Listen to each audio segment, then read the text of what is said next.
বিসমিল্লাহির রহমানির রহিম। আসসালামু আলাইকুম। বিথিস কিচেনে আপনাদের সকলকে স্বাগতম।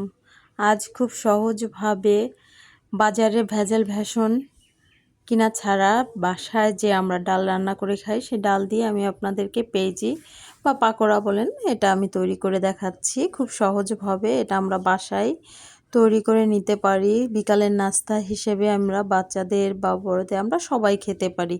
খুবই ভালো লাগবে। চলুন শুরু করি। আমি দেখিয়ে দিচ্ছি আমি কিভাবে বানিয়েছি। আমি আধা ঘন্টা এখানে মুসুরের ডাল ভালো করে ধুয়ে ভিজিয়ে রেখেছিলাম। এটাকে আমি একটু ছেঁকে নিয়েছি। নিয়ে আমি এটার গায়ে যে হালকা পানি আছে, এটা ব্লেন্ডারে একটা জার নিয়ে আমি এটাকে ব্লেন্ড করে নিচ্ছি এভাবে করে। তবে পানি বেশি রাখা যাবে না, তাহলে পাতলা হয়ে যাবে। পাতলা হলে ওটা একটু ঝামেলা হয়ে যায়। আর পাটায় যারা বেটে নেন তাদের তো কোনো কথাই নেই, তারা তাদের সুবিধা মতো করে নিতে পারেন। এবার 5-6টা কাঁচামরিচ নিয়েছি, কুচো করে নিচ্ছি, পেস্ট কুচো করে নিচ্ছি আমি পেঁয়াজিটা তৈরি করার জন্য।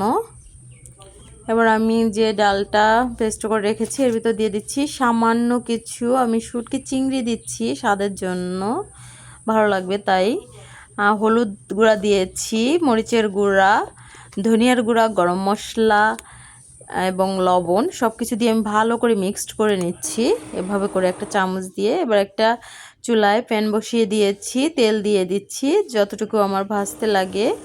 এভাবে দিয়ে আমি এক এক করে চামচ দিয়ে পেঁয়াজিগুলো দিয়ে দিচ্ছি, দিয়ে এভাবে উল্টে পাল্টে ভেজে নিচ্ছি। ভেজে নিয়ে আমি তুলে দেখাচ্ছি। এই যে দেখুন কতটা সুন্দর হয়েছে। আমার ভিডিওটি ভালো লাগলে লাইক, কমেন্ট এবং শেয়ার করবেন। নতুন যারা আছেন চ্যানেলটিকে সাবস্ক্রাইব করবেন। আমি চেষ্টা করি সহজভাবে কিছু উপকরণ দিয়ে নিজেরা বাসায় যাতে কিছু তৈরি করে খাওয়া যায় খুব সহজভাবে। আশা করি আমার ভিডিওটি আপনাদের ভালো লেগেছে। ভালো লাগলে অবশ্যই শেয়ার করে দিবেন এবং চ্যানেলটিকে সাবস্ক্রাইব করবেন যাতে নতুন ভিডিওটি আপনারা দেখতে পারেন। অনুরোধ থাকলো।